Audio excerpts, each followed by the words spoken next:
All right, the beta test is something that we watched a few nights ago, and it is a newest film by director, writer, star Jim Cummings, who did a movie a couple years ago. You've never seen a film of his. No. He originally made this movie, Thunder Road, I think is what it's called. I didn't watch that one, but I would love to watch that one because his next film I was super into, and that was in the horror genre. And this film falls into the horror genre, sort of. We were really debating its horror title. I don't know where I stand on that. I can understand why people would want to call it horror, but it is what it is. As far as go ahead, More thriller. yeah, For sure. more comedy. More dark comedy. Dark comedy. This has a lot of American Psycho Yes, vibes, very except for much the so. guy isn't an American Psycho, No. but he sure as fuck acts like Patrick Oh my Bateman a lot gosh, throughout so this much. film. And between this film and his last film, he plays that jerky dick character very, very well. So this movie is about this guy who is an agent in Hollywood, and he is pretty close to getting married, and he receives this anonymous letter in the mail. It's real fancy. It's purple. It's purple, which is a fancy color, I Yeah, guess. it's It's different than royal. white. And it invites him to a no strings attached, one night only love affair with somebody random in a hotel. Which of course sounds like this big setup, but this guy is unhappy in his marriage, even though he seems to not be able to admit it to himself. And so, of course, he ends up going, and he has to wear this blindfold, and he does the deed, and then when he leaves, he becomes obsessive with it. Yes. Now, the thing we were trying to figure out, I will say this, I did quite enjoy the movie a good amount, and I absolutely recommend it if you're a fan of his, like I am, and I will check out his first film that I haven't seen yet, because I have liked the two films of his I've watched. I think he's very talented as a director, writer, and an actor as well. He is the star of this, as he is in his other two films. We both were very confused. I shouldn't speak for you, but I'm pretty sure you agreed with me on this, that we were kind of confused on his motivations for his obsession on trying to Yes. dig deeper into this. Yes. We didn't really know what he wanted once he got out of there. We didn't know if he wanted to expose this place, or if he wanted to meet this girl again because he was in love with her, I think or I Yeah. don't know. There's no real, I think it was supposed to be he was worried about information getting out that would tarnish his thought reputation. maybe, yeah. That's the only thing I could think of for why he would be so Right, obsessed. there's cameras over in it. the room yeah. or something Who like else that. was there or whatever, right? Yeah. So that's the main thing, is that because he's this corporate asshole who's obsessed with self-image. He's a fucking asshole. And super fake in how he appears to everybody else. Yeah. And it's a big point of his character's unhappiness that he does acknowledge at the end. But I don't know though. It could be any other reason why he would be so obsessed with finding who this person was that he spent a night with, and bringing it down. Yeah, and I can definitely see this movie being unappealing to a good amount of people because of how abrasive and how shitty of a person not only he is, but his co-worker, his partner. They're both just these self-entitled, really fucking, they're misogynistic. Oh my gosh, yeah. I mean, they're every word in the book But of these kinds of people. But that's the kind of people that we're dealing with here. And so a lot of people don't like watching movies about characters that they can't relate to or that they don't like.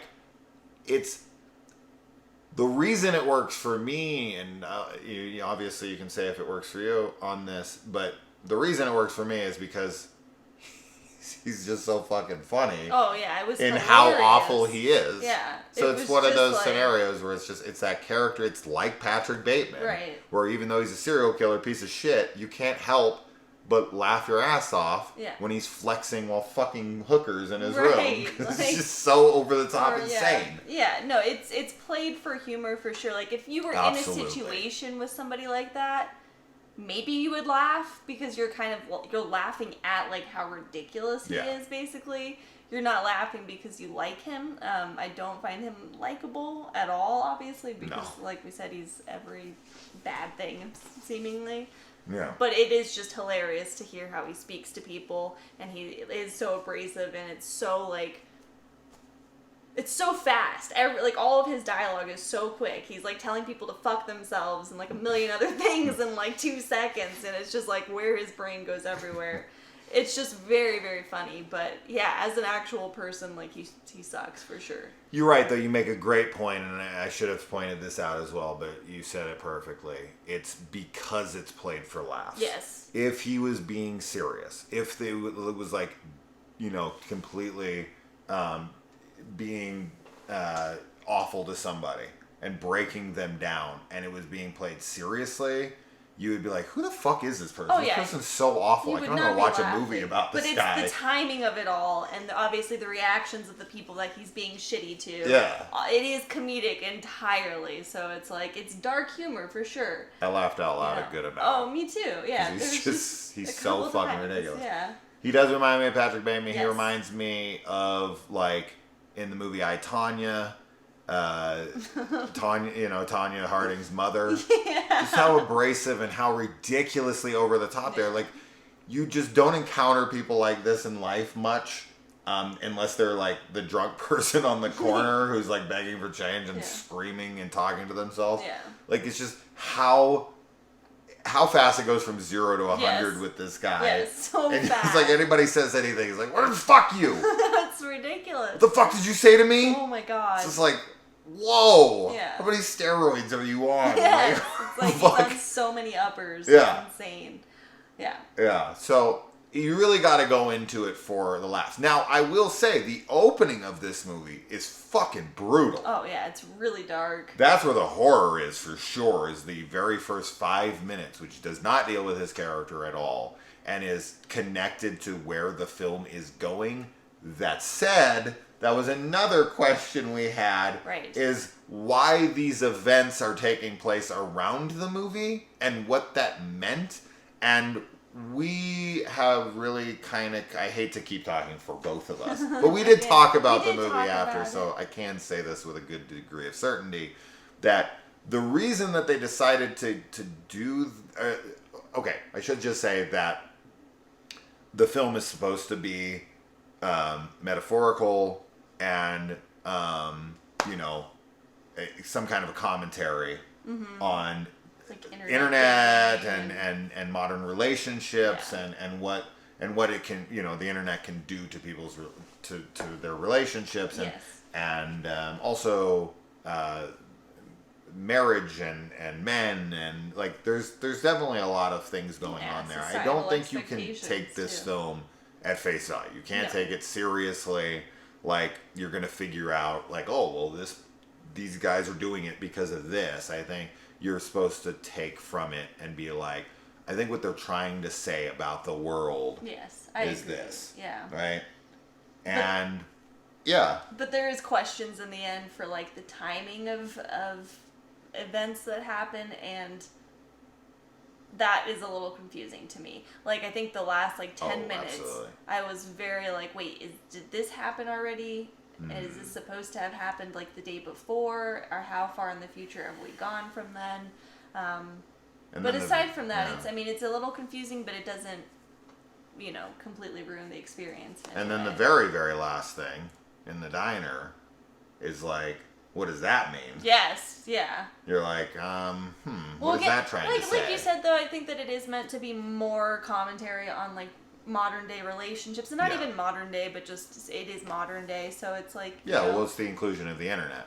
the inclusion of the internet, and then also, like you said, too, like just the way that men work. Like being around attractive women and it was an interesting film because I think it was, definitely showing guys in a really negative light. I don't think that although there are females involved in some aspects, they are definitely seen, I think, more as like victims in the movie. And all of the men that are portrayed, for the most part, I can't think of a single one that's like a good guy. Like, they're all just shitheads. A lot of the secondary characters are fine. I don't think that any of them are portrayed good or bad. There's the person he confronts in the coffee shop. They have a friend who's a guy who kind of steps in and is being the good friend. Sure. There's the guy in the hotel behind the counter who's not being compliant. Mm-hmm. There's the people who run the envelope place who are men. Sure, I guess that's a good point. But there are good guys, but the ones affected.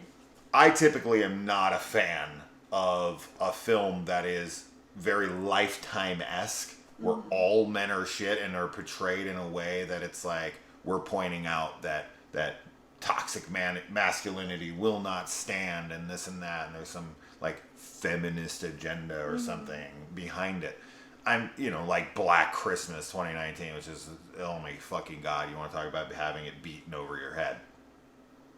But with a film like this, because everything's played for laughs, and that it is kind of like more shining a light on dudes like that, it's like, yeah, somebody like him is a piece of shit. Sure, and I do like having characters, and I've talked about this in the past with films like, that I've shown you, like The World of Kaneko or something, where it's like, I like my protagonist to be, not squeaky clean, for him to be very morally questionable, right? Sure. And so I like that about characters. It's that when it gets too preachy and it tries to shine a spotlight on an entire generalized group, while that same group that's shining the light is like, you shouldn't generalize people. Yes. And it's like, listen up, hypocrite.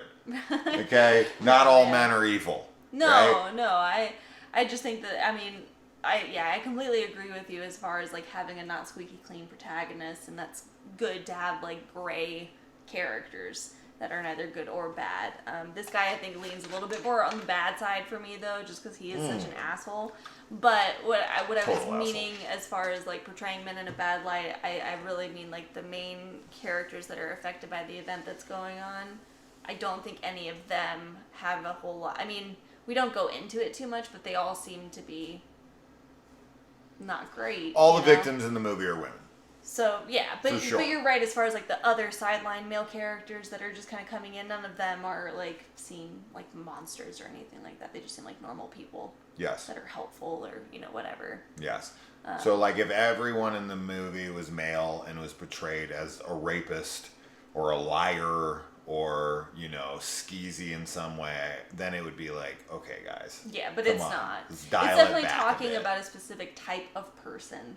A specific type of person, and especially because it's, he works in the film industry as well, right? He's an agent for well, is it the film industry actually, or is it? Yeah. It's the film industry, right? Mm-hmm. So yeah, just kind of the, superficial nature of that business, and he embraces it, and it means all of his relationships are superficial. Yeah. So. And it's really just following him around trying to figure this out, and him being awful to everybody. Mm-hmm. Yeah. And laughing about it, and then maybe analyzing it after and being like, what are they trying to say here? Yeah. That's pretty much the whole movie.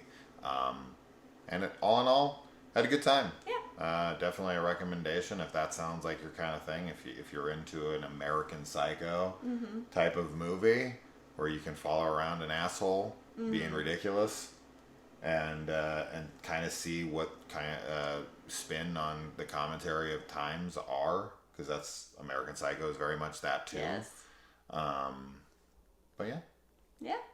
Let us know if you watch it. It's available on online to rent. I don't think it's anywhere to stream. So wait for it to come out to streaming if it isn't 100% for you that you're interested. But If you're super interested, you know where to find it. Guys, as always, bye.